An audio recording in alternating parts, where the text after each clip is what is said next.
officially begins. Okay. Okay, we are live.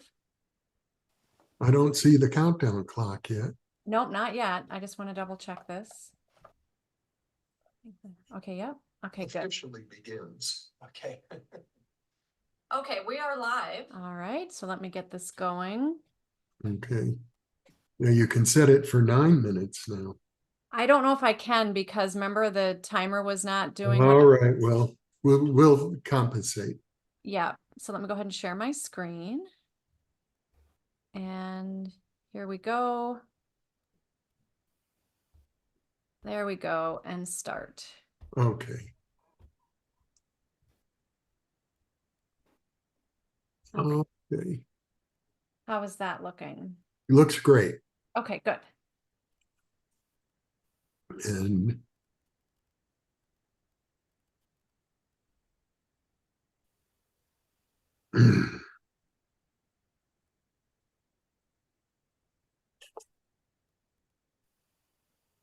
All right, so we'll get started in about 9 minutes. okay. Okay, good.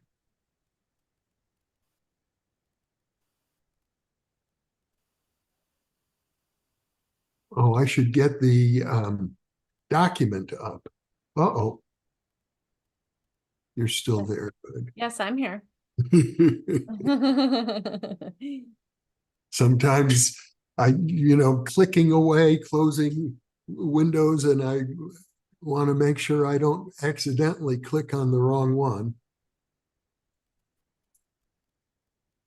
Let's see.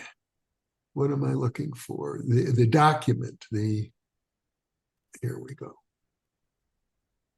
Zoom meeting, live stream, here it is, the Google Doc.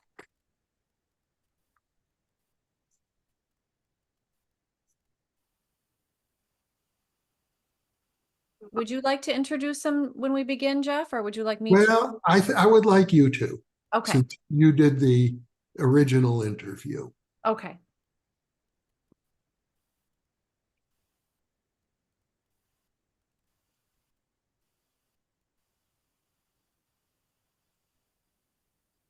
I have a copy of his book right here as well. Good. Let's see that. And here I called up. I'll just share my screen briefly, Emmy. Oh, do you want me to? No. Oh, no. Actually, I'm not going to share my screen. You've got the countdown timer going. That's silly. But I used to know this man, Adrian Boshier, who was initiated as a Sangoma back in the 1970s and wrote a book about it. Yes, and I actually have your Roots of Consciousness book here. Oh, and yeah. I even pulled up on page 34 and 35, if anybody listening has a copy, your description of him. So yeah, if you want to talk. Which edition do you have? Is this the second? I think I have the second edition. That's actually the third edition. Oh, third, excuse me. I know it's not the first. Okay, this is the third edition. You did 3. How many editions do you have now? 3. Okay, great. Yeah. Well, then I have the one that is the most complete and up to date then, apparently. Apparently, yeah. Well, the second edition and the third edition are almost identical. Anyhow, good. So you know all about that. Well, not that we need to bring it up. We don't. Oh, I think we can for sure. If it seems appropriate, we can, but we don't need to. That's all I'm saying. Yeah, I found a documentary online about this gentleman as well. Mm-hmm. Yeah, he was very well known to the parapsychology community back then. And what was he well known for? I mean, I know he was one of the Sangoma. Yeah, he became a fully initiated Sangoma. Mm-hmm.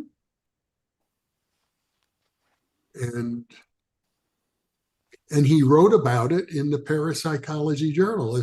If I remember correctly, he said that part of his training included that there would be objects. I think his teacher would tell him, you've got to go into the jungle and find a particular object. I don't know if it had been hidden there or if or I don't even remember anymore what the object was. I think he implied that the objects that they had hidden objects in the jungle, and part of his training was to be able to go and find them.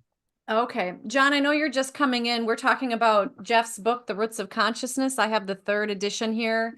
And Okay. he's talking about, it's Adrian Boshier. Is that how you say it? Yeah. And so on page 34 and 35, Jeff has written about him. So that's who we were just discussing. Oh, I see.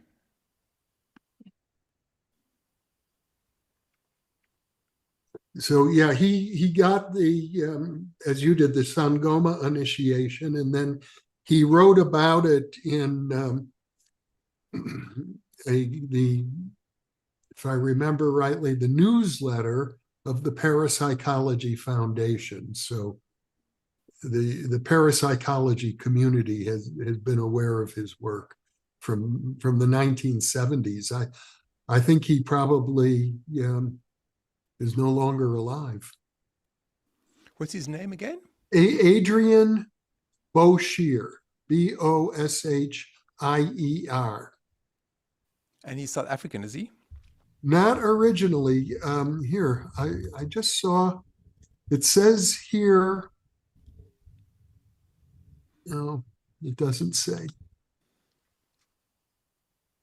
His book is called in Tour Doctor, or Witch Doctor in English, and published by the Museum of Man and Science in Johannesburg, 1975. You said Tour Doctor. Is that English? Tour Doctor. I think it must be Afrikaans.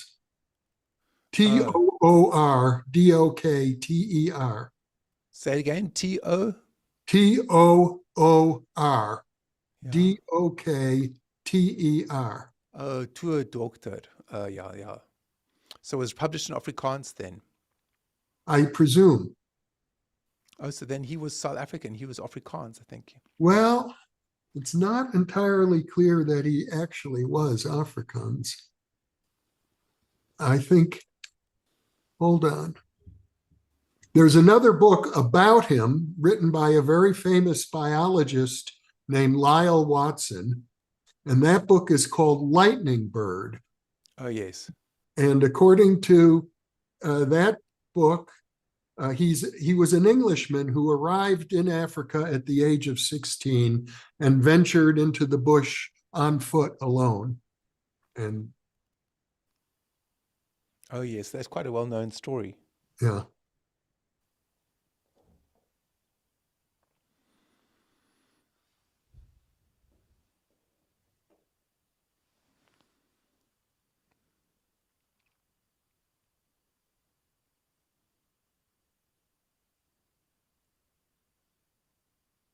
John, is your mic input up at the level it was when we were speaking before the countdown clock timer was on? Yes. Does Okay, it sound okay? Sounds okay to me. Okay, yeah, now it does. It sounded a little softer just a moment ago. It's really right next to my mouth. You're good I- now. You're good okay. now. Yeah. I took the automatic thing off, so to make it easier. Now you sound good. So John, as we go, we'll stop this in just a moment and we'll welcome you officially. We do have a couple wonderful volunteer moderators with New Thinking Aloud who will be pulling questions from the live chat screen. Jeff and I will have some of our own questions, but we'll also field questions from the audience who's joining us live here today. Okay. And we will go for 90 minutes. And if you have time and energy, you're welcome to stay on and say hello to those moderators for maybe 10 or 15 minutes after. But if not, that's okay as well. Okay. I forgot to mention about my book, I suppose I have a chance to talk about the book. Yeah. Oh, of course. And by the way, I have your book right here. Oh, excellent. Yeah, because I was going to say you should mention it. Yes. Oh, I'll mention it right at the top. And we just mentioned it now, but we'll mention it again for sure. Okay, thank you. That we can start now. Oh, okay. So I'll go ahead and stop. You're right, because it was a little bit. Yeah. Welcome, everybody. I'm Jeffrey Mishlove, and my co-host Emmy Vadnais is with me, and Emmy is going to introduce our live stream guests today. Welcome, everybody. Thank you for joining us. We have the pleasure to be with John Lockley, who is a fully initiated Sangoma in the Xhosa lineage of South Africa. He is the author of Leopard Warrior, A Journey into the African Teachings of Ancestry, Instinct, and Dreams, which I have right here, and hopefully the moderators can put a link to John's website, which is johnlockley.com, and I would imagine your book is there as well. So John was born into a divided apartheid South Africa with the mark of the Sangoma on his face, a white band of skin around his eyes. He was serving in the South African Army as a medic during the War of Angola in the 1980s, when he had a strong prophetic dream calling him to train as a Xhosa Sangoma. He suffered the Twasa, a severe period of ill health that is inherent in all ancient shamanic cultures, which can only be cured through the apprenticeship to a shamanic teacher. Because of the restrictions of apartheid, which ended in 1994, it would take John 7 years to find a Xhosa teacher, and he returned to post-apartheid South Africa and completed a 10-year apprenticeship with a medicine woman from the Xhosa tribe. Welcome, John. Yeah, welcome. Thank you. Thank you so much for inviting me. It's the Xhosa tribe, and it's I always say the tribe of Nelson Mandela and Desmond Tutu, because they popularized the notion of Ubuntu, which means humanity. And so I just thought I'd mention that. Okay. Yes, thank you for mentioning that. And Jeff, I know that I had the pleasure of interviewing you, John, about 1.5 years ago. So please do find that interview on New Thinking Aloud as well. You'll learn more about John there. Jeff, is there anything you want to start with, since this is the first time you and John are meeting today? Well, I'm honored to be with John. You did a fabulous interview with him 2 years ago. I trust many of our viewers today have already seen that. And I understand that John is going to begin our live stream event today with some chanting and singing from the Xhosa tradition. Wonderful. And then we'll be happy to field the questions from the audience as well. All right, whenever you're ready, John. Okay, thanks, Jeffrey. Thanks, Emmy, and everyone watching. So this is my drum, which is called an isigubo, the traditional drum, Sangoma drum. And Sangoma means people of the song, because when we play our drum, we connect to the spirit world. So this is not ordinary drumming. So I just want the listeners to be aware of that. This is part of the sacred tradition of South Africa. And when we play the drum, it's an opportunity to connect to the spirit world. So we take this very seriously in South Africa. So for the listeners, I recommend just being really mindful right now. Okay.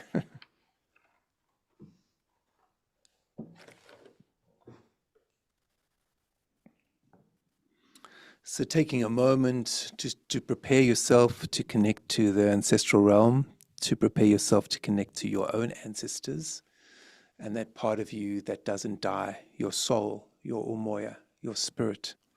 So just taking a moment just to close your eyes and connect to your own drum. And your drum is your own heartbeat. And if you can't feel your heartbeat, then you need to put your hand on your heart, concentrate, and feel your own drum before I start playing mine. And then our drummers will synchronize.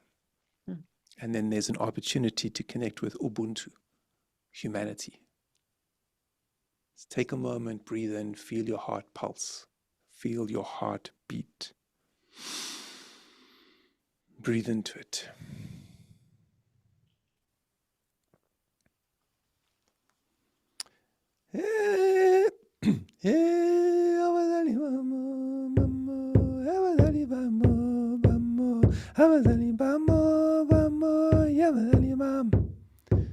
Yavazali bamo bamo ho ho avazali bamo bamo Oh, Vulenlela Mnyange, Vulenlela Mnyange. Vulenlela Mnyange, Vulenlela Mnyange. Yeah, yeah, yeah, oh yeah, yeah, oh yeah, yeah, yeah, yeah.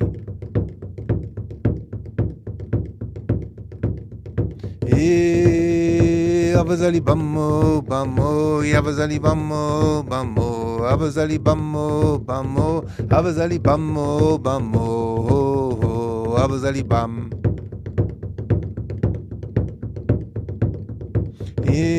Amanyangi, amanyangi, amanyangi, amanyangi, amanyangi.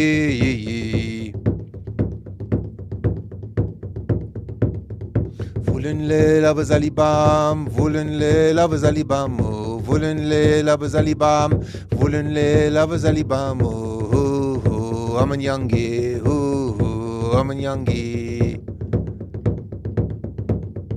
Vulenlela tiqawamo, vulenlela tiqawamo, vulenlela tiqawamo, vulenlela tiqawamo, amanyangi, amanyangi. Siyanqola abana abadala Camagu, siyanqola uNkulunkulu Camagu, siyanqola izinyanya Camagu, siyanqola abazali bam Camagu, siyanqola amathambo Camagu, vulenlela abana abadala Camagu. Vulenlela Thixo wam, vulenlela Qamatha Camagu. Amanyangi, amanyangi, amanyangi, amanyangi. Amanyangi, amanyangi.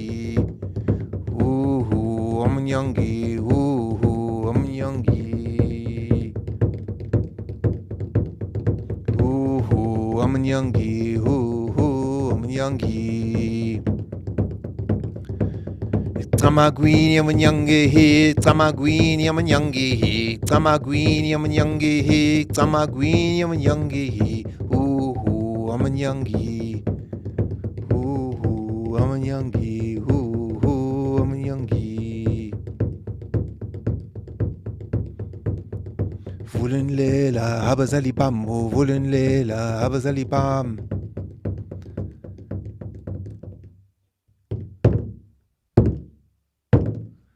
So we sing Vulenlela abazali bam, which means open the road, our parents, our ancestors. Vulenlela amanyange means open the road, all our spirits, our nature spirits, and our ancestors. Amanyange means all our ancestors, including nature spirits. We say Vulenlela tiqawam, Vulenlela tiqawam, open the road, great spirit, open the road. Vulenlela Qamata, Vulenlela Qamata, open the road, great one, great dreamer, open the road, so that we can realize our humanity, so that we can realize our destiny in this world and the next. I could just feel that vibrating through every cell in my body. And Jana experienced this when we first met a year and a half ago, that I felt like this energy vibration get higher just the day before our interview, even when I was reading your fabulous book. But I felt like your intention was opening up some type of portal, if you will, and I felt it yesterday. And so thank you for that. That was very beautiful. Oh, thank you, Emmy. Thank you. We have a question already, a good one, from a viewer named Agua Clara. And the simple question is, what makes a shaman? What makes a shaman is we don't become shamans on our own. We don't choose to become shamans. We don't choose to become sangomas. We are baptized by the spirit world. So what makes us is not ourselves and not the human realm, but rather the ancestors in the spirit realm. They choose us. So in the Sangoma world, you don't decide to become a Sangoma. You are chosen through a process of calling, and that calling can be very painful, because to become a Sangoma, to become a traditional shaman, means to become an empath, means to become very, very sensitive. So in South Africa, not many people want to become sangomas because it's a very difficult road, because we are so sensitive, not just to ourselves and our environment, but to the animal and plant life, and also to the spirit realm. So we are on duty all the time to the call of the spirits, and that is a difficult job. So to answer the question, someone becomes a shaman based on the calling from the ancestral or spirit world. Yeah. Can you share a little bit about, I know you illustrate it beautifully in your book. And by the way, this is, of all the books I've read for New Thinking Aloud, being a co-host here with Jeff on New Thinking Aloud, this is one of my very favorite books that I've read. And you detail how you had the twasa, is that what it's called? And you were sick for 10 years, is that right? Yes, at least 7 years I was very sick, and then I met my teacher, and it got easier then, for sure. Mm-hmm, mm-hmm. And yeah, that's a very quick way, but I know you suffered a lot, and in that time you were having dreams, right, of your teacher, and she was having dreams of you as well, if I recall correctly. I had different dreams. I didn't have dreams about her specifically, but she dreamt about me Okay. before I came to her for my first divination, where she said the Great Spirit came to her and she experienced what's called the Mshlope Amapupa, which means a white dream. And a white dream is a dream from the ancestors and from the Great Spirit. So it's a different level of prophetic dreaming. And she experienced one of these dreams, and in the dream, she said she was told by the Great Spirit that she needed to prepare herself to apprentice and train someone to become a senior sangoma like herself, and that this person was going to come from another culture, and she needed to prepare herself for that. And then the next day, when I came through her gate, she said I was the one that she had to train. Mm-hmm. Can you share a little bit about your training? I know it was quite in depth, and you're probably asked this a lot, but just to give people an idea of what it takes to become a shaman in the Sangoma lineage as well. Well, the training it's a bit different from core shamanism or contemporary shamanic training programs that you have in the West, in the sense that you have to start the training, you have to be invited by the elders. So you don't knock on someone's door and say, train me. You go for a divination, and then it's important for the elders to identify the calling. And if you're feeling strongly you've got the calling, and a sangoma or shaman doesn't identify the calling, then you go to other elders and you have other meetings until it's cleared up, until that feeling you have inside of you and what the elders are talking about, until it's matching in some ways. But at the end of the day, you don't decide to start the training. It's up to the elders, and they assess you and see whether you have the calling. Because if someone decides they want to become a sangoma, then it's coming from an egoic place. They don't understand what it is. And then it's actually not someone you want to train, because it's not about the ego of the person. The training, actually, what the training does is that it kills the ego. Okay, and this is what makes it very painful. Your ego dies, and this is part of the training, and also why we have what's called the Twaza illness, which is endemic in all traditional shamanic cultures. It's not just in Southern Africa. And the Twaza illness is a physical illness as well, where you get very sick physically. It's as though there's a lightning bolt of electricity going through you. That was my experience. And it feels like I've had maybe 8 cups of coffee. My hands were shaking all the time. Okay. And my body was shaking. And no matter how much I ate, I would still lose weight, and I was underweight, and I looked like a heroin addict. I looked like I was very, very sick, actually. But I was living a normal life. I didn't drink alcohol. I didn't take drugs. But the energy going through my body was going so fast that my metabolism was going overboard. And that's why I was losing weight. So with the training, the training is first the elders identify you, and then they invite you to to join the Sangoma school to be an apprentice, and that involves a conversation. It involves a lot of discussion. In my case, it involved me asking my teacher what a Sangoma was, and she said a Sangoma is someone who's connected to the ancestors, and the ancestors will work. When you accept the calling, she said, you're going to stop being so sick, and the ancestors are going to be able to work through you in all different ways to heal other people.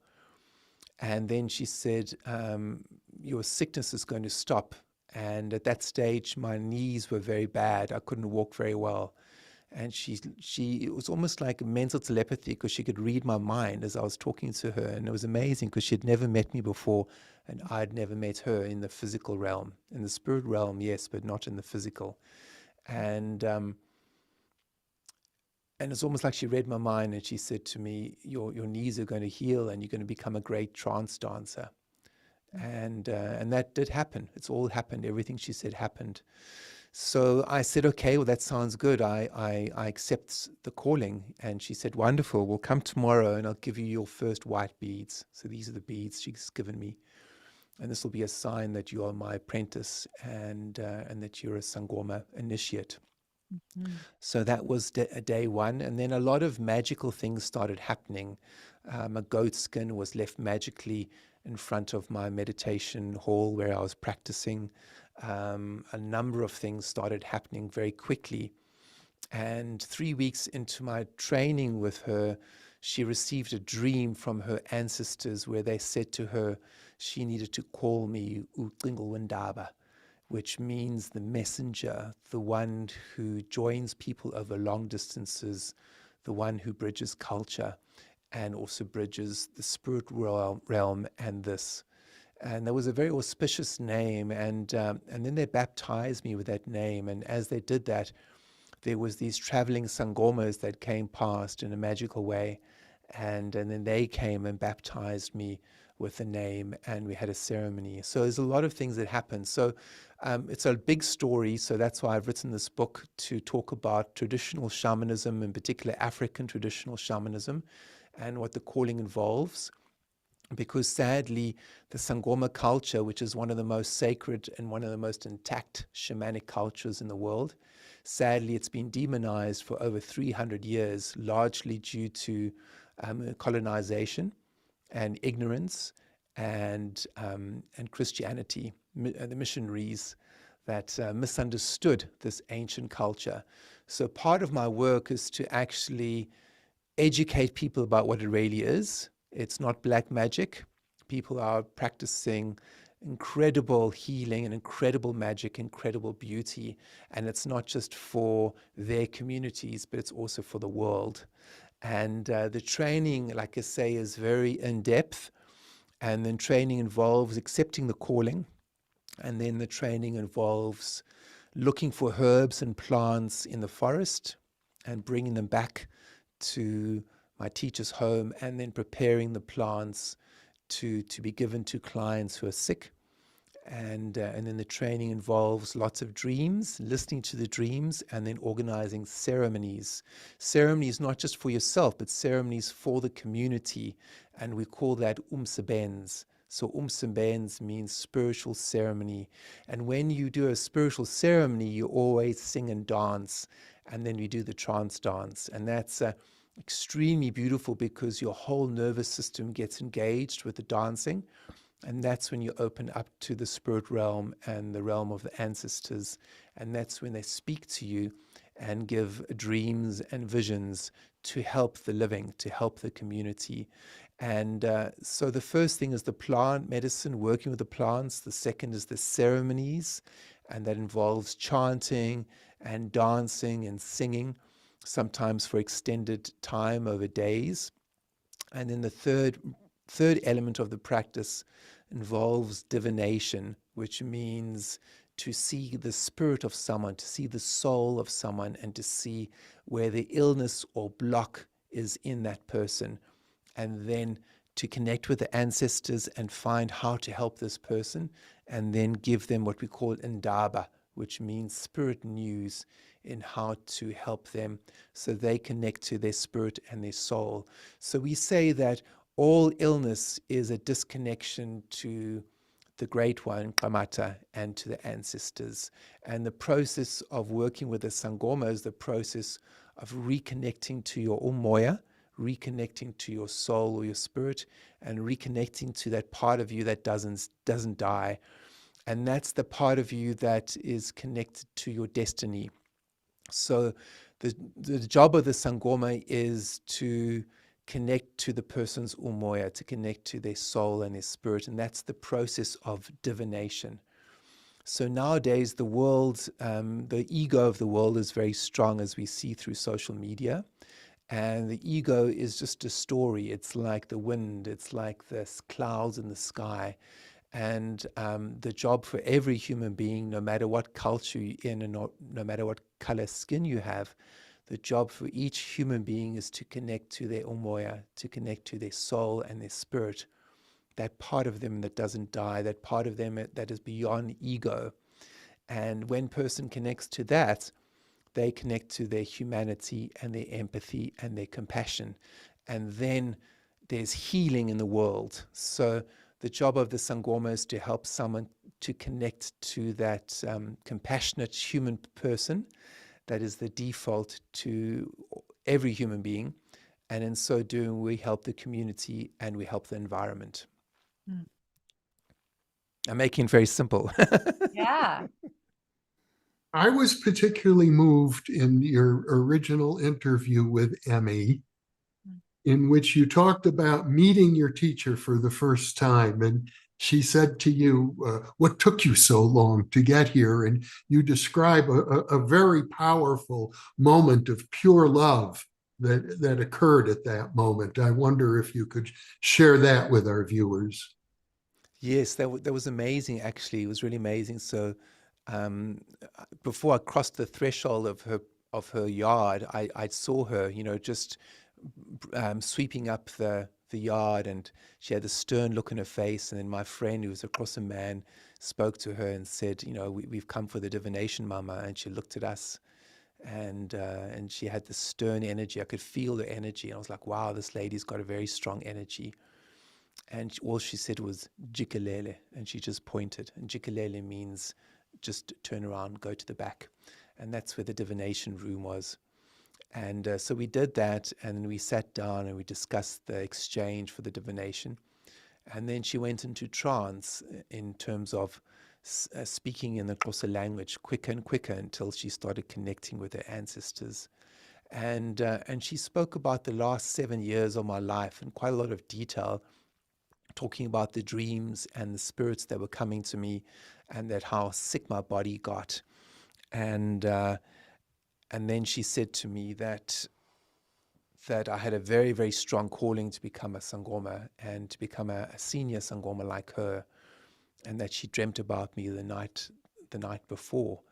And then she just looked at me with a lot of emotion, and she said, she said, we almost lost you, because of the Twaza illness being so strong in my body. And then she said, what took you so long to come? And this is all in the Xhosa language. And I just said to her, apartheid, because apartheid in South Africa was a very strong system of separation. Apartheid means separation. So white people were not allowed to go into black areas like the townships. And black people had to get a special pass to go into white areas like towns and things like that. And if you were a military person or a police person, then you would be able to go into the black areas. So I wasn't able to go and find a teacher in that 7-year period that I was so sick.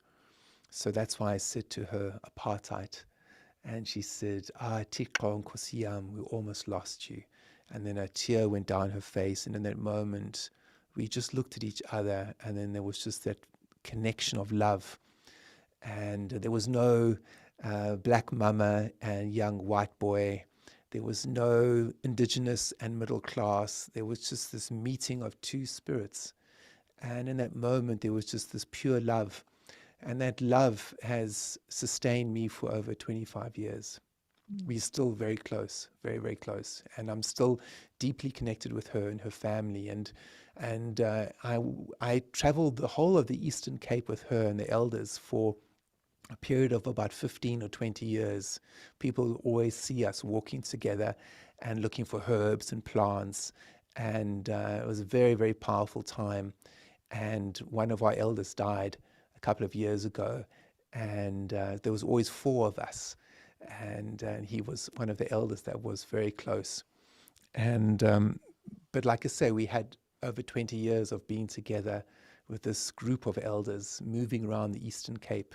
And it was very, very unusual, very unusual. It still is, still very unusual. I'm still the only white guy in that part of the country moving with the Sangomas in this particular way and with the elders.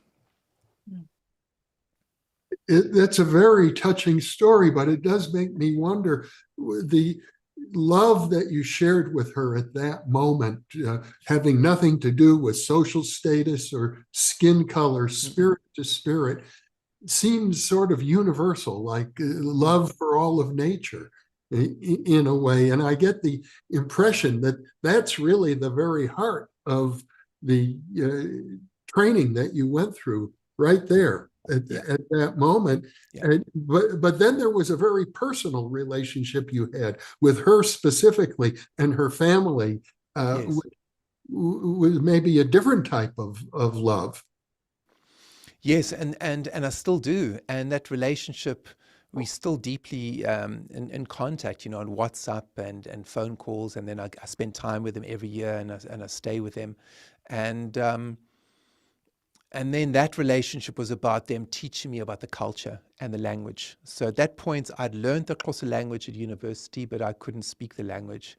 And through living with the family and hearing the language spoken and the songs and the chanting, I learned the language because she doesn't speak English. So it was a great gift for me, actually, and having a teacher who doesn't know English. So even now, when I speak to her and her husband, I speak to them in Xhosa because they don't speak English. And it's also respectful to speak in their language. So I had to enter their culture.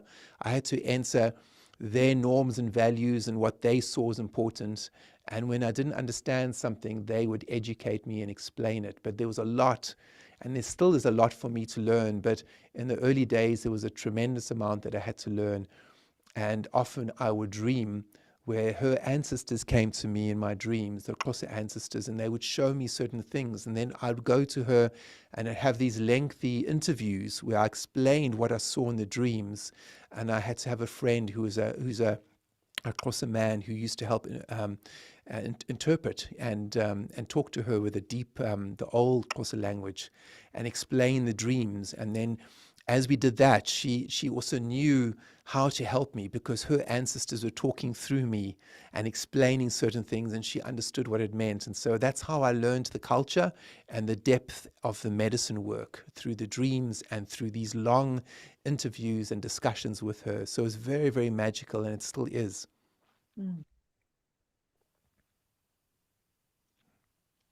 We have an interesting question from a viewer named Chris Scarpantonio, who wants to know basically if the Sangoma shamanism is the same as shamanism elsewhere, or are there particular features that distinguish it from other shamanic practices elsewhere in the world? So firstly, what I could say is Sangoma practice is part of the shamanic practices in the world. That's part of traditional shamanism. Okay, so there's three groupings of shamanism in the world today. So I don't want to confuse people. There's New Age shamanism, there's core shamanism, which is contemporary, and then there's traditional shamanism. So with New Age shamanism, people maybe have a psychic gift, or they might proclaim themselves as shamans, and so on and so on. And with core shamanism comes from Michael Harner, who started the practice from his time in South America. And then that was the start of shamanic practitioner courses around the world. So that's core shamanism. And now traditional shamanism, which is what I practice in my background, is practiced all over the world. So Siberia is practiced by indigenous people in all different cultures. And there's certain similarities, but then cultural differences. So the similarities between us would be, you don't decide to become a shaman. The spirits call you, and often it involves illness of some kind, often physical illness, mental or psychological illness. And then it involves a long period of apprenticeship with a teacher. So that's traditional shamanism. Now, whereas South African shamanism is a little bit different maybe to South American or Siberian or Mongolian, is that we connect to the spirit world through very intensive drumming, singing, and chanting. We do use plant medicine, but it's not hallucinogenic like in South America. The way we connect to the spirit world is often through working with dreams and working with drumming and singing and chanting, because Sangoma is the word in the Zulu and Guni language. Sangoma means people of the song. Sa is people and Goma is song or chant. So we are people of the song or the chant, and that's how we connect to the spirit world. But there's some very strong similarities with other cultures, like, for example, kirtan singers in India. And there's some strong similarities with Hinduism, because Hinduism, like I was mentioning before we started, is a very old shamanic culture as well. So anyway, I hope I'm explaining this.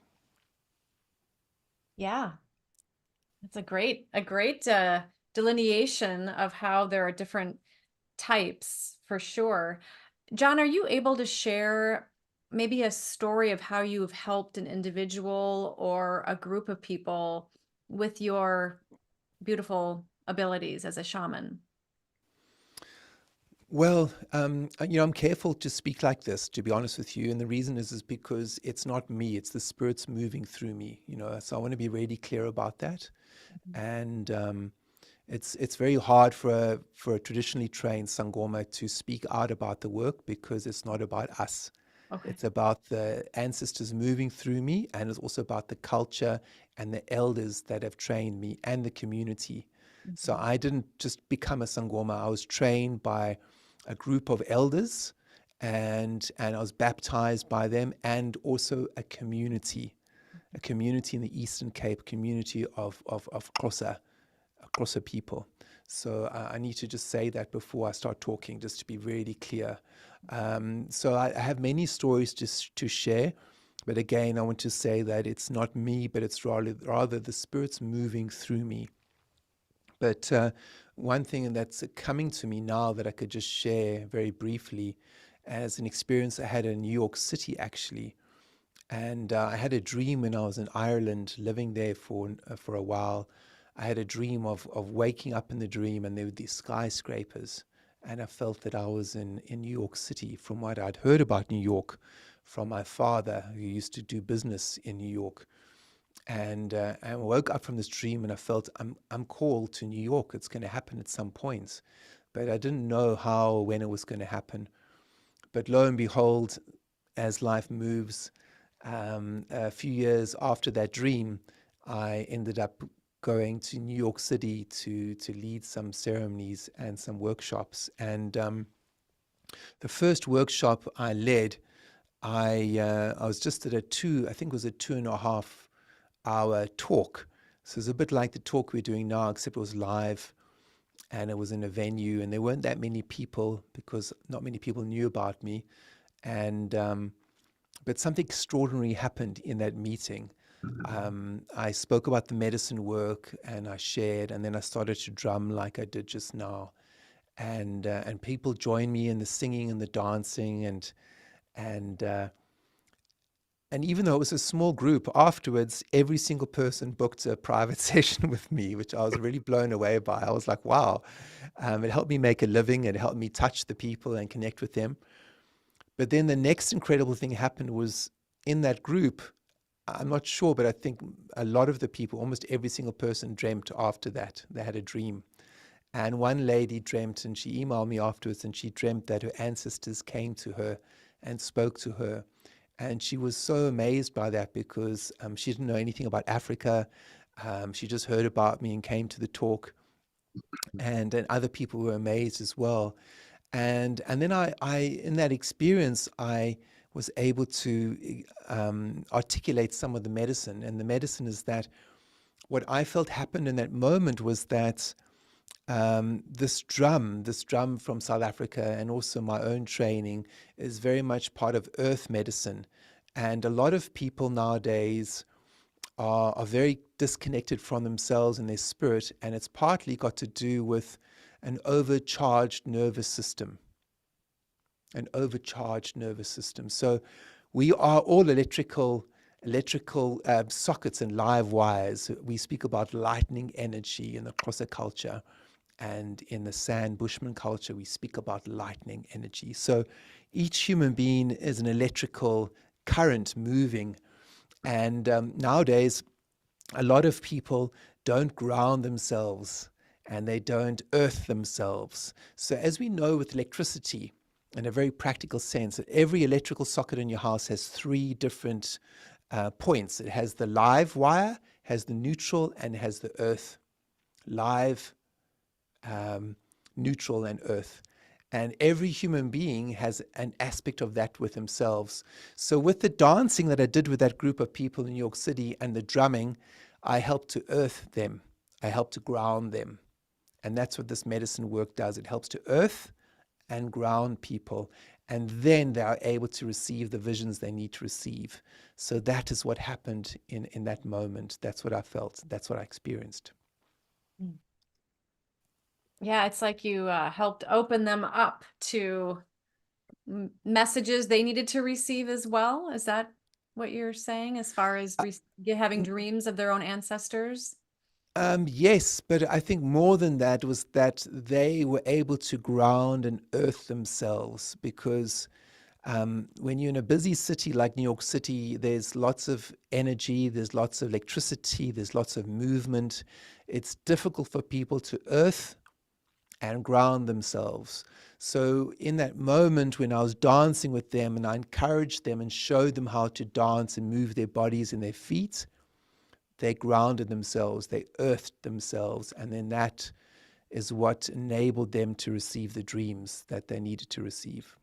Yeah, I recall from reading your book, and I believe it came up in the interview as well, where you talked about the dancing and the pounding your feet into the earth. Can you talk a little bit about what that does for us? Because I've done that, and after we talked, I've felt more urges to do that. It's really nice. So when you're dancing and you're pushing your feet into the ground in a particular way, it just helps to reset your body, helps to reset your nervous system. So everyone is an electrical being, and when we spend a lot of time on computers and with our phones and with our own busyness and our own worries in our mind, we are not grounded and we are not earthed. So as you're pushing your feet into the ground, you are encouraging your energy to move into the ground. So you are earthing yourself. And this is what the San Bushmen and the Kalahari have been doing for hundreds and hundreds and thousands of years. And they did that just at the beginning of the Ice Age. And that's how they went into trance. And that's how they were able to increase their intelligence spiritually. And that's how they're able to dream about medicinal plants and actually find a way to survive the Ice Age. And we know this in Southern Africa because of all the Bushman rock art paintings that they depicted themselves going into trance, and they painted it. And they also depicted medicinal plants that they dreamt about, that they saw in their visions. And this is what enabled them to survive and thrive and then leave Southern Africa and go to Europe and also go to Australia. You know, the Aboriginal people in Australia are seen now as being descendants of Africa. And they were seen as one of the most ancient people on the planet. And now it's reputed that the San Bushmen, the Kalahari San Bushmen, are the most ancient indigenous people. And they hold that space for us. And that's why I do my retreats now in the Kalahari every year, to connect to that ancient culture and help people, modern people, to connect to that ancient way. Because we are all related, you know, and in the Sangoma world, in the Xhosa culture, we say that in the Xhosa culture, they say that when you chant the names of people and their families and you go back far enough, they say we are all related and we all have red blood. So we are all related. Mm. Yes, thank you for that explanation. I just want to echo a little bit. I believe in, not that this is necessary for everybody, but some people like to also know kind of science research behind grounding earthing. I understand that it can also affect people's moods and even the viscosity of their blood. Inflammation can be decreased in the body. So there's a lot going on there that is also reflected from some of that Western science perspective as well. Yes, exercise. You know, exercise is an old Latin word, and it comes from the word exorcise, which means to get rid of demons, get rid of negativity. So the old Romans knew this. They knew the importance of exercise. So their troops, they were very disciplined, and they made sure they all exercised. And often they would put mug water underneath their feet when they were marching, so that they would get rid of negativity and evil spirits. And the importance of exercise was all part of the Roman military and also our ancestors going back. So nowadays we've become very cerebral because of the technology and the computer generation, but we have to remember the importance of exercising to connect to our spirit. Yeah, and being in nature, right? Because a lot of us are so connected to devices, which serve a purpose, like here today, Yes. but also can keep us away from nature and ourselves in that regard. Yeah. Yes. I have a question here from a viewer named David Wood, who asks, how does one discern a shaman in these modern times? Just like the word healer, anyone can call themselves a shaman. Well, it's very easy, really. You know, you just ask them what is their training, who's their teacher, what was their training. That's it. You know, if they struggle to answer that, well, you have your answer. You know, like in our culture in South Africa, someone says they're Sangoma, you say, okay, who was your teacher? And you tell them, and then the next question is, how long did you train for? So it's very simple. Who's your teacher? 3 questions. Where did you do your training? Where did you do your apprenticeship or your training? Maybe you did a shamanic practitioner's course. That's fine. Who did you do it with? How long did you train for? So that's it. You know, 3 questions. And if somebody is wanting to vet a shaman to work with, is there a suggestion? I suppose everybody's different and every lineage is different on what somebody might look for as far as how long they might have trained. I mean, I suppose doing a weekend training versus many years or more than just a month or two, a person would go more deeply into it, I would imagine. I think it's important to listen to your intuition when you're meeting someone who says they're a healer, they're a shaman. And, you know, nowadays it's important for people to have certain titles. So it's not a problem for someone to call themselves a shaman. I think it's fine because it's showing the medicine that they are working with in the world. And then if you are looking for healing yourself, then you just ask them a few simple questions. Who did you train with? You know, what lineage? That's question number 1. Number 2, how long did you train? And then you could say, you know, who was your teacher, you know? and that will give you some indication of the person. Now, sometimes people are born with very special gifts, you know. So some people, just like with music, you might have someone who's a very good musician, but they might not have had much formal training.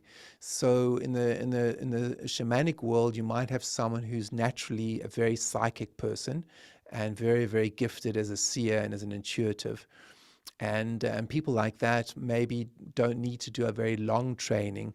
But in our culture, in the Sangoma culture, in terms of traditional shamanism now, and I keep saying traditional because it is different.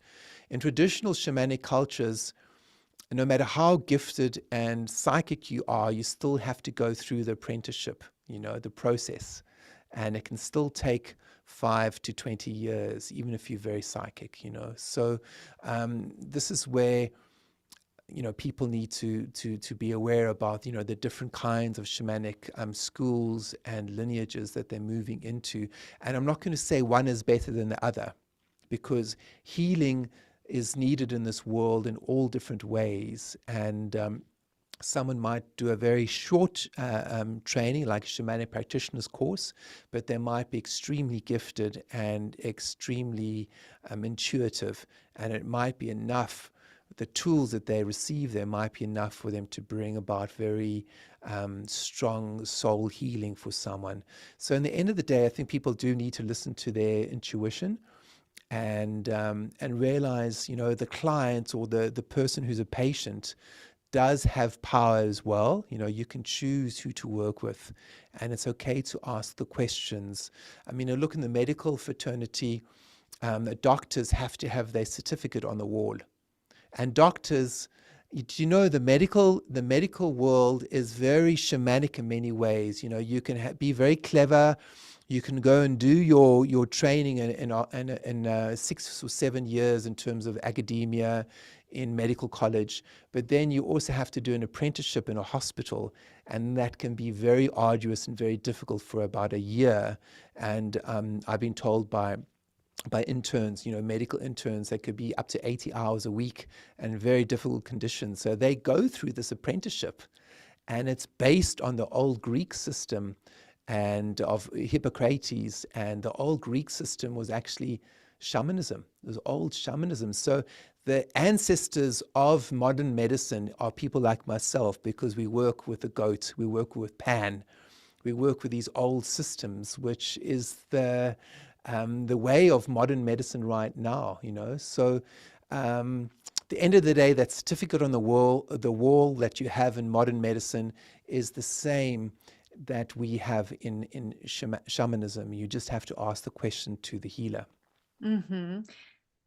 I don't know if you would agree with this or not, but I've heard over the years a description of shamanism is that it's like a person who is a priest and a doctor at the same time. So not only are you working with you're not just working with the physical, you're also working with the spiritual aspect of the person as well. Yes, again, it depends on what shaman, you know, and what training they've had, okay? Because I think this is where the viewers and people need to become educated about shamanism in the world, because people use it in a very flamboyant way nowadays. And I think people need to be careful, you know. Don't be hoodwinked. Just be careful about how the word is being used. So yes, if someone has had a long training with a teacher, with a mentor, then yes, they can hold those two places of being a doctor and a priest. But if someone doesn't have much of a training, then they can't. Okay, so I think it's important. Yeah, and people also there can be benefit to Western medicine as well, I would imagine, or I don't know what your thoughts are on that, but sometimes a person that might be a route or could be used simultaneously, perhaps with working with the shaman. Yes, I mean, in our community in South Africa and the Eastern Cape, we use both. We use modern medicine and we use traditional medicine. And often, if someone has an illness and an infection or something like that, often the Sangomas will say to the person, you need to go to the clinic. You need to have this checked out with a doctor, you know, a medical doctor, and with the nurses. So often they will do that, and then they'll come back to us and we'll say, okay, did you go to the doctor? What did they say? And then they'll say it was infection or was this and that, and then we'll take it further. We'll take it spiritually. Yeah. Fabulous. This is a question from a viewer named Raymond, who asks, are there any university degrees in shamanism? I don't know. Yeah. What gives me an opportunity to mention our new relationship that the New Thinking Aloud channel has formed with the California Institute of Human Science. They're located in San Diego, and they offer graduate degree programs as well as undergraduate degree programs in many of the topics that we cover on this channel. And of course, I suppose because the CIHS, the California Institute of Human Science, has an emphasis in the paranormal and parapsychology, it's a little more open than, say, an anthropology department somewhere where indeed they study shamanism, but very often I'm told they take kind of a colonial attitude towards shamans, that they are somehow a culturally adaptive form of mental illness. Yes, I have encountered this with anthropology, which is sometimes a little bit upsetting, actually, because, you know, this calling, this shamanic calling, goes beyond culture. It goes beyond gender. It goes beyond the color of your skin. It goes to that place where you meet the spirit world, you know, where you meet your intuition, where you meet your ancestors, where you meet divinity, where you meet the sacred. And because what we say in the Sangoma culture in South Africa, and through my own experience, is that anyone can become a shaman if they are called from the spirit world. Anyone can become a shaman. It doesn't matter if you're a stockbroker from New York City and all you know is English. It doesn't matter if you're a housewife in Alaska. You know, it depends on how the spirits are calling you in your dreams. And this is the central part of shamanism that I cannot overemphasize. It's not up to human beings. It is not up to individuals. It's up to this baptism of the spirit in a very raw and very powerful way. And that's why sangomas or shamans can come across as being very magical beings, because they are being baptized from the spirit realm. And it's still alive today. So that's why I'm excited to talk like this with you today, because I've had this experience, and I want to share with listeners that this is possible for everyone to a certain extent. Not everyone can get a calling to become a shaman or a sangoma, but everyone can be baptized and connected to the spirit realm. Yeah. When you and I spoke previously on New Thinking Aloud, and maybe even preparation for that interview, you shared with me that there isn't a word for intuition in the lineage you're from, but you shared with me that it synonymous might be ancestor or the spirits. Is that right? I'm not really sure, actually. I'd have to listen to the interview again. I mean, I'm not a mother tongue Xhosa speaker, so I'm just trying to feel. Maybe there was another way of putting it. Well, I was talking about intuition, and Okay. I thought you mentioned to me there isn't a word for that, but the closest word was ancestor. And so it sounds like what you're saying is that in your lineage, that the ancestors or the spirits are who communicate with you. That is who you are receiving information from. Is that correct? Yes, I suppose what I mean is that when we're talking about the spirit realm, we always mention ancestors, and this is where Westerners get a bit confused. And I just want to be clear about this, and that is when we say ancestors, we're talking about your relationship with your blood and bone people, so your lineage first, and then nature spirits and spirit guides, and that's all wrapped into the word of ancestor. And this is where people coming into Africa or colonizers were confused, because they didn't understand this whole realm of ancestors. So when we talk about ancestors, we talk about first connecting with your blood and bone people, which is your relationship to nature, and then out of respect to them, even if you've had a dream about spirit guide from another culture coming to you, you're still going to say, oh, the ancestors have come. Or you'll say in Xhosa or Zulu, the ancestors have come to you. Now, they might not literally be your ancestors, but they are spirits that have come and baptized you in medicine and knowledge and information. And so we'll just say that they have adopted you, and this ancestral spirit has adopted you, you know. Well, you know, in Christianity and Islam, there is this idea of good spirits and bad spirits, and other religions have the same. So Raymond, the same person who asked about university degrees, has a question. He wants to know if demons can be a problem in shamanism. Yeah, well, demons are a problem in the world today. Look what's happening right now in the world. So we don't have to look into dreams to know about demonic and dark energy. You know, it's around us right now in the human race. So yes, it is a problem. But here's the thing. We are living in planet Earth, which is not a place of nirvana. So the dark and the light are existing side by side.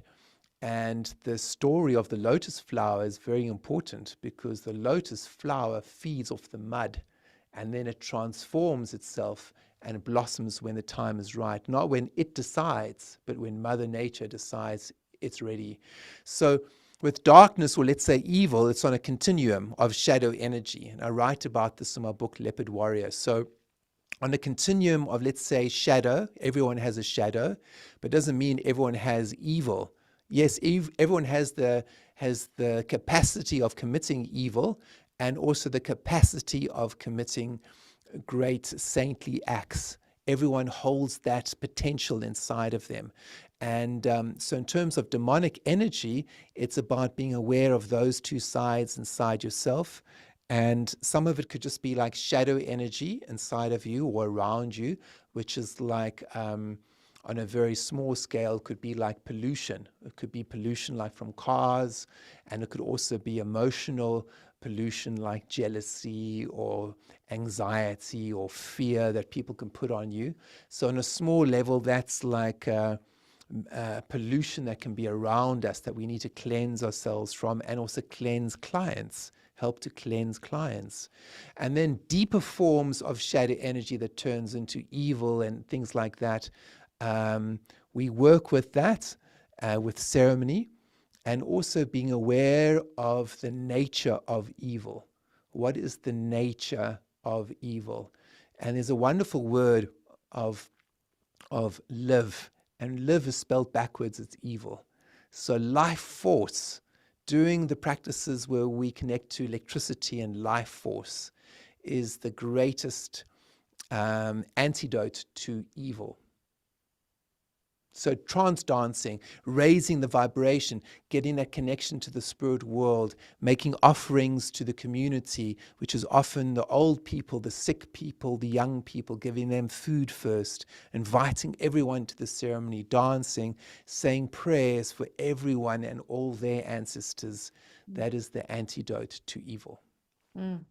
I love that, saying a prayer for them and all of their ancestors. Yeah. It's very beautiful.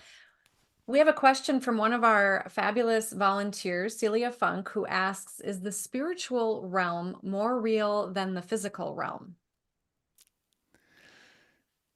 Well,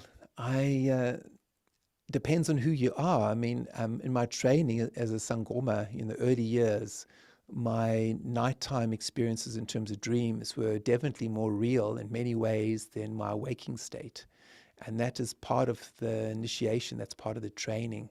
And the job of apprenticeship was to marry my spirit life with my waking life. And that was the job of my teacher to help me with in ceremony, and also for the community to recognize me and recognize my gift. And that's how I was able to practice in the waking state. So now my nighttime experiences are in balance with my waking experiences. But now for folks, some people who have very strong dreams and nightmares where they're being called into the spirit world in some capacity, sometimes they might experience a greater depth of soul and a greater depth of spirit in their nighttime or dreamtime experiences. When you asked this question in the beginning, I just thought of an old San Bushman saying. An old Bushman saying says that this is all a dream being dreamt by the great dreamer, Ramata. And the purpose of our life is to make contact with the great dreamer so that we marry the spirit world with this. Several of our viewers have been asking about the nature of trance, why trance is important, and the relationship between trance and drumming. So trance is basically an altered state, okay? And if you look at our modern culture, it's natural for every human being to want to go into trance, to want to go into an altered state. It's part of being a human being. And there's many ways of going into an altered state. So I need to just talk a bit about that. There's many ways of going into trance. Alcohol, people go into an altered state with alcohol. And that's why alcoholism is rife in every culture and in every group of people, whether they're modern or indigenous, okay? Because it's one way of going into an altered state. And the whole point of going into an altered state is for people to connect to their spirit, to connect to that part of them that doesn't die, and to connect to their joie de vivre, their joy, their innocence. So we see that sometimes with alcohol, and of course with alcoholism it can go too far. And there's also ways of doing it with medicine, with hallucinogenic medicines nowadays. But in our culture, in the Sangoma way, we say that it's very important to learn how to go into trance sober, so that your spirits and your ancestors, you can develop a relationship with them sober, without any substance. So that's why we use rhythm and we use chanting to help us go into an altered state, to help us go into trance. Now, when I'm saying that, I also want to go back to humanity and modern people. Look at pop music. Look at the 70s, the 80s, all the top musicians, the Beatles. I can mention different songs. It helped people go into an altered state because of the rhythms, and people fell in love. They fell in love with life. Look at one of the greatest, I keep forgetting his name, Elton John. I mean, he's a wonderful singer, but also you have that wonderful man. He's from. I can't think of his name now, but you have many examples in the US of incredible singers who just opened up culture, opened up people's mind just through their singing and their dancing and the way they could move their hips. Who's that well-known guy in Elvis? Elvis Presley. Yes, I was going to guess, yeah. Elvis Presley, and I watched the documentary on him, amazing. And he had this beginning being in an African church, African-American church, and he had this whole experience, and he had this intuitive awakening, and then afterwards he did this thing with his hips, and then he did this thing with his voice and with music, and the whole audience opened up. So singers help people go into an altered state. Musicians in all cultures do that, and it's important to see how it is found now in modern culture with modern musicians and people in the 70s, 80s, 90s. It's part of our culture as human beings. But you don't need alcohol. You don't need drugs. You just need to feel that rhythm and feel how it touches you in a powerful place. And that is that connection to the divine. That is that connection to your joie de vivre. And then to use that to then maybe start doing a prayer, doing your own chants at home, creating a sacred space in home. So what I say to people, you want to connect to your ancestors? They say yes. I say, okay, what songs did your grandparents like? If you want to connect to your recent ancestors to start the practice, it's sometimes easier to start with your recent ancestors, so your grandparents or great-grandparents. Oh, they loved Elvis Presley, for example. Oh, what song? Oh, they love this one particular song he did. Okay, so you create a little shrine, light incense, light a candle, welcome in your great grandmother, and play that song, and send that music and that rhythm to her as an offering. And that's what we do in the traditional Sangoma world. That's what we do. That's what we do. And you're sending that song, because music and rhythm is like smoke, and it's like hallucinogens. These are the ways that we connect to altered state, music and rhythm. It's one of the oldest ways to go beyond the veil of the seen and the unseen. To go beyond the veil, we use music and rhythm. Every human being does it, whether you're in New York City or in Zululand in South Africa, doesn't matter. Close your eyes, feel that rhythm, and let that rhythm speak to you on a cellular level. And right there, it doesn't matter who you are, where you are, you're connected to your humanity. Lovely. John, your part of, or your gift is, as you have been identified and have embraced, is a bridge among cultures. And I was just curious, when you help people from different cultures, do you find that people have different needs, or do you find that around the world people have some of the same source of their illness? Yes, there's some commonalities and there are some differences. So with modern people, let's say from North America and from Europe, from the Western countries, Australia, the illness that people have is the illness of forgetting their ancestors. And then what that looks like is low spiritual self-esteem. So low spiritual self-esteem looks very, very different to someone.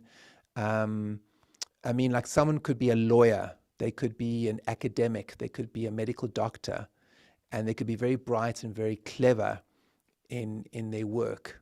They might be a business person, but they might suffer from low spiritual self-esteem, which means that they might not be dreaming very well. They might just have egoic dreams and mundane dreams, but they might not be experiencing magic, higher consciousness dreaming, and they might not have a relationship with their spirits and with their ancestors. So in their waking state, they might give their power over to leaders and to bosses and to other people. They might be easily manipulated in some ways because their intuition is a bit stagnant, isn't so strong. Okay, so they suffer from what I say is low spiritual self-esteem. Okay, and then someone, say, from an indigenous background, let's say in South Africa, my community, my friends, they are very, very connected to their ancestors in the spirit world, but they might suffer from low self-esteem in terms of the waking state, in terms of getting a job and working professionally, and learning how to connect to that spiritual side of them, and then also learning to get a job and connecting those two worlds. That's what they're struggling with. So it's almost like opposite for the person in the modern world. But there are ways of working with both of them.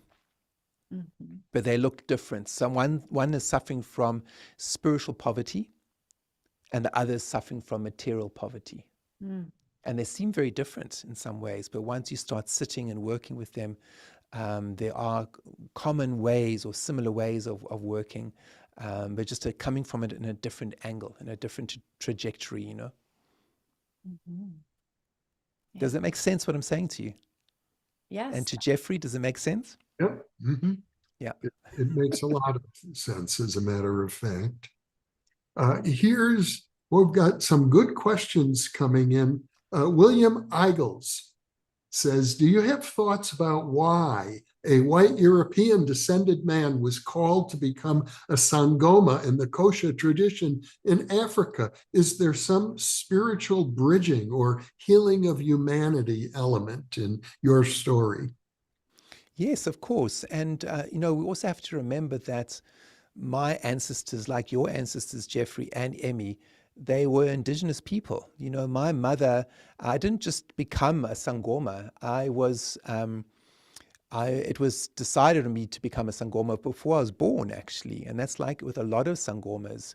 And what happened with me, and I do mention this in my book, Leopard Warrior, is that my mother comes from Ireland, from Dublin, and she had a dream and a vision when she was walking the Dunleary Pier in Dublin of all these African elephants that came to her, and they called her to go to Africa.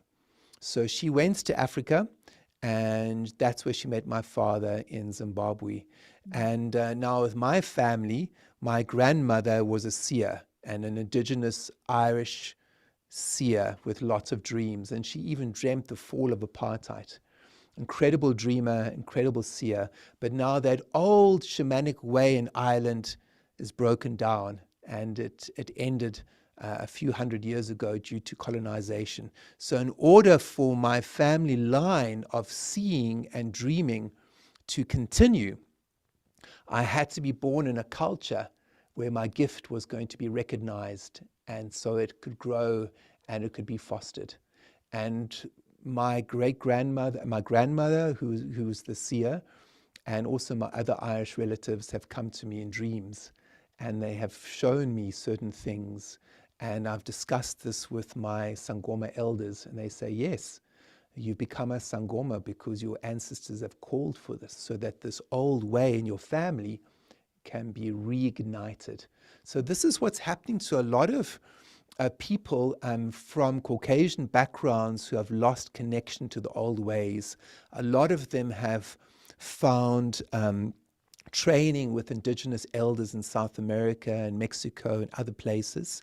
And it's not about just following these adopted family members. It's about using these old skills and techniques to also remember our own ancestry and our own background, and to honor where we come from as Celts, as indigenous healers as well, because then our own spiritual self-esteem goes up. And then we don't put anyone on a pedestal or bring them down. We are looking into the eyes of each person with equality and with compassion. And that's how we can help one another. It's not about saying, oh, you indigenous, you not, you know something, you don't. It's about looking into each person's eyes and seeing their humanity. And this shamanic calling is about often learning from indigenous people who haven't forgotten these old ways. But our job is also to bring that medicine back into our original community and say, I remember my ancestors, and this is who they were, and these are the dreams they had. And so that's an important point, I feel, Yeah. Here's a question from Yelitz Beljurku. I apologize if I didn't pronounce that correctly. They ask, what do shamans think about anger? Is it seen as a destructive force that should be transformed, or is it good to use it as it comes naturally to prevent evil? That's a good question. Anger is something that it's different for us in our community, because in the culture, anger is an emotion. And I think it's about how you use anger. So sometimes people will be shouting, and Westerners will come in and they'll think, oh, these people are very angry. But when you learn the language, you'll see, no, they're not angry. Their energy is up. So I think sometimes anger can be misconstrued in different cultures. But basically for us, anger is an energy to be used. It's important to feel your anger, because your anger is your fire.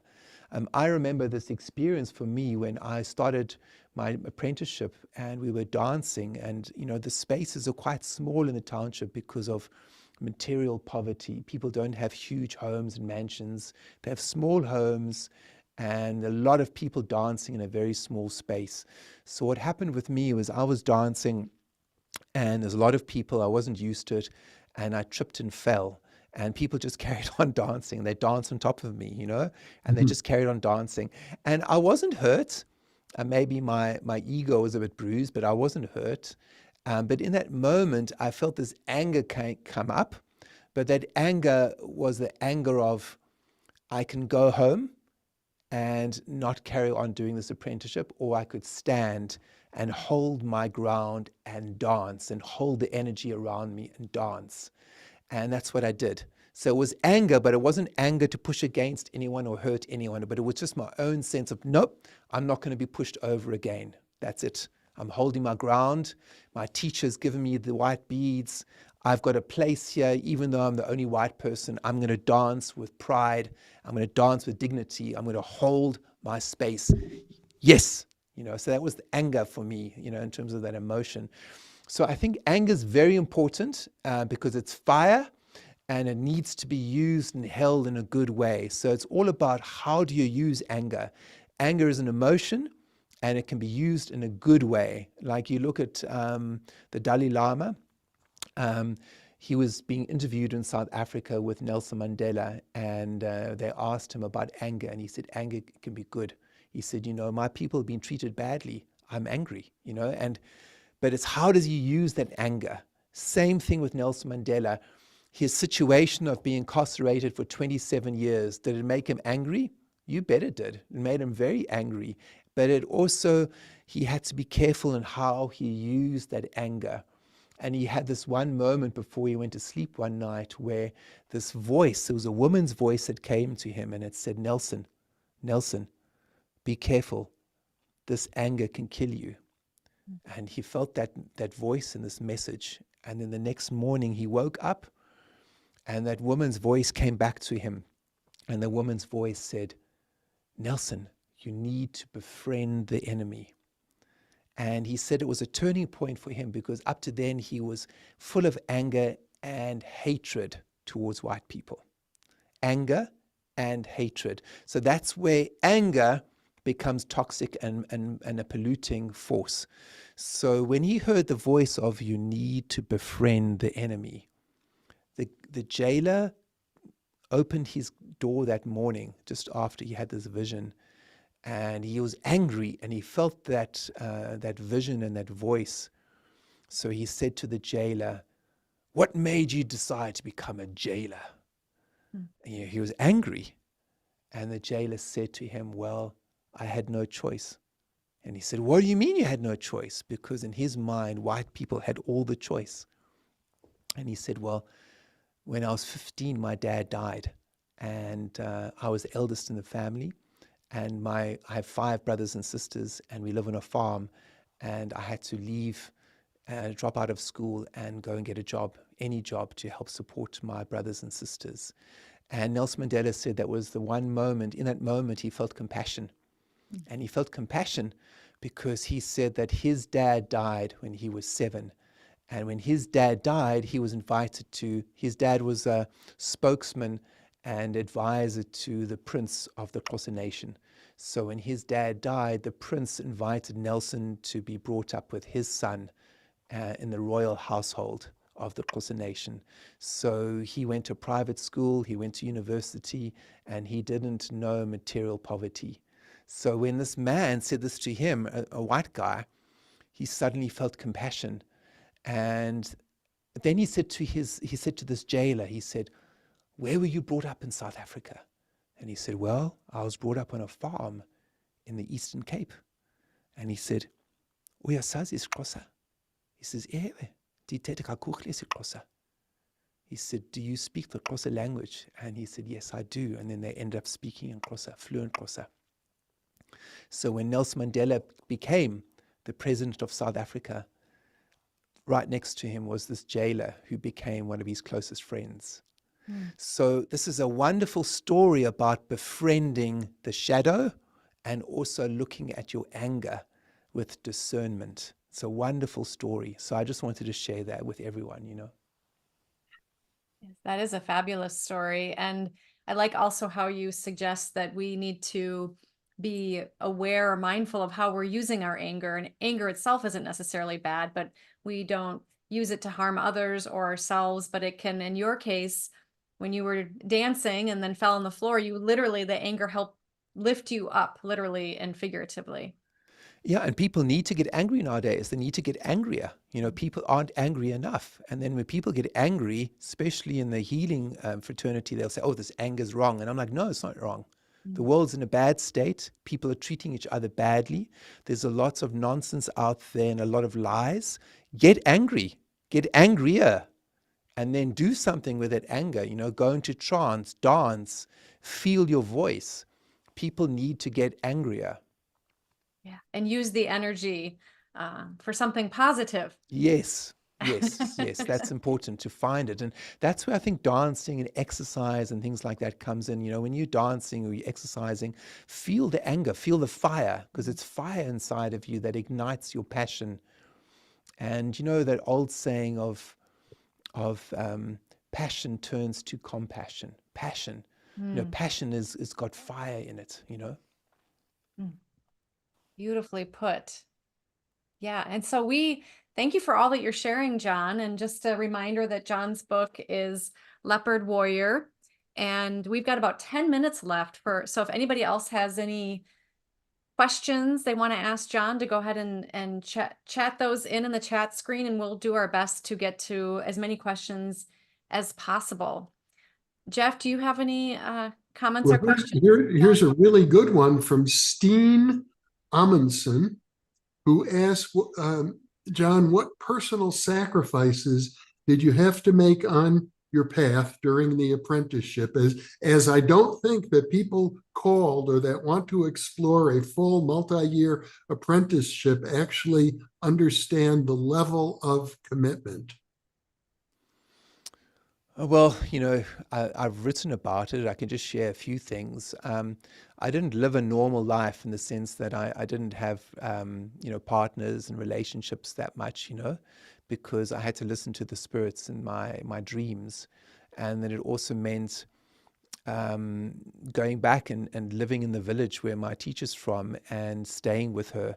And of course, I had to get a job. So I often had to work overseas and save money and take out a student loan and then go back and live with her for 3 months a year.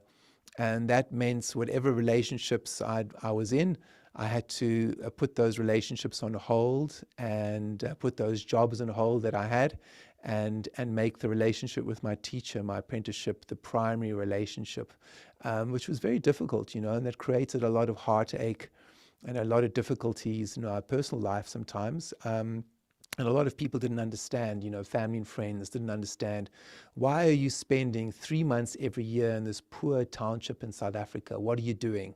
And I try and explain, and people would never understand. Even today, people don't understand. So that's on one level of personal sacrifice.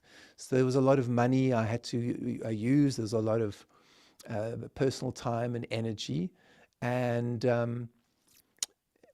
then also, I think also crossing from one culture into the next, culture that has done a lot of damage to African people, like I wouldn't say I'm an ambassador of white European culture, but just having white skin and looking the way I am, a lot of people maybe, through their anger and through their racism on me as well, being a white person in the community, so that was very difficult for me as well. And I had to learn that people didn't hate John.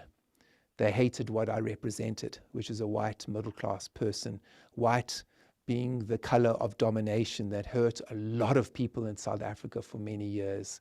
So I had to experience that, and that was very, very hard. And I had to keep saying in my mind, they don't know John.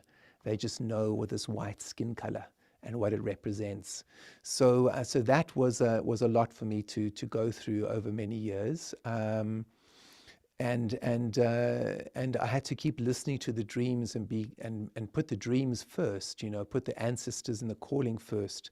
So that took a lot of discipline, and it took a lot of sacrifice, So I think I've made it clear just with a few things there.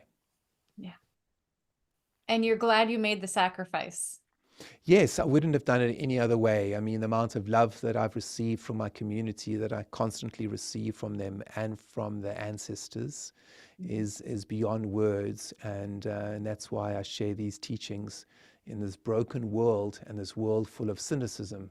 My job is to say, wake up, don't be cynical, be discerning, and practice, practice, practice. Whatever the practices of mindfulness and love, do some kind of practice. Mm-hmm. We just have about 5 minutes left, and there's a question that's come in from Mike Alpha about animals. And John, I know that my understanding is that you take people deep into the bush, into nature in Africa. And I'm just wondering, I'm going to ask their question in just a moment, but I noticed on the title of your book is Leopard Warrior, and I'm wondering if you could talk a little bit about why the leopard is so meaningful to you. You also have the print of the leopard wrapped around your shoulders today. And the question from Mike is, as a shaman, can you eat animals? So I'm just wondering if you can talk a little bit about your relationship with animals. Yes, I mean, with animals, it's a very, very deep relationship, and often we connect to the spirit of the animal, often through the dreams first, and then often there's a ceremony where you're given the flesh of the animal to eat. And that's not just in Africa, that's also Mongolia and Siberia, it's in India, it's in North America. That whole idea of connecting to the spirit of the animal, and sometimes there might be a sacrifice involved where you're eating the flesh of the animal, but that's to connect to the spirit of the animal. Now, in terms of the leopard is seen as one of the noble animals in the bushveld and in Africa. So that's why in a lot of traditional healing circles, sangomas and herbalists, traditional healers, and also statespeople in Africa today would have leopard fur, whether it's real or fake leopard fur. They have it in their home or draped around their shoulders, because the leopard represents nobility of spirit, because the leopard is connected to all its 6 senses. So we work with the leopard to remind us about our duty to connect to all our 6 senses, so that our 7th sense can wake up. And the 7th sense is the sense of manifestation. It's the sense of having a dream and then following through with the dream, so that you can help other people, so that you can be a custodian of planet Earth rather than being a taker, a consumer. So the leopard is there to remind us about connecting to all our 6 senses, so that the 7th sense can be manifested. Mm. We also should let our viewers know that you do offer ongoing workshops and retreats. I know you mentioned you bring people, I think you said once a year, right into the Kalahari Desert. Yes, I do this wonderful retreat every year in February and March called Dreams and Tracking in the Kalahari. And it's a 7-day process I take people on, where I teach them indigenous medicine and skills. It's a shamanic masterclass, and I teach them how to connect to these old ways. And you can find out about that in my on my website, johnlockley.com. And we still have places available for next year and for the following year. So that's what I do. And I also do online training courses, and I'm just about to start a course on dreams this week, Wednesday, on how to connect more to your dreams. But these courses are ongoing, so dreams or ancestors. But dreaming is an important part of being human, and it's often a course that I do run on dreams.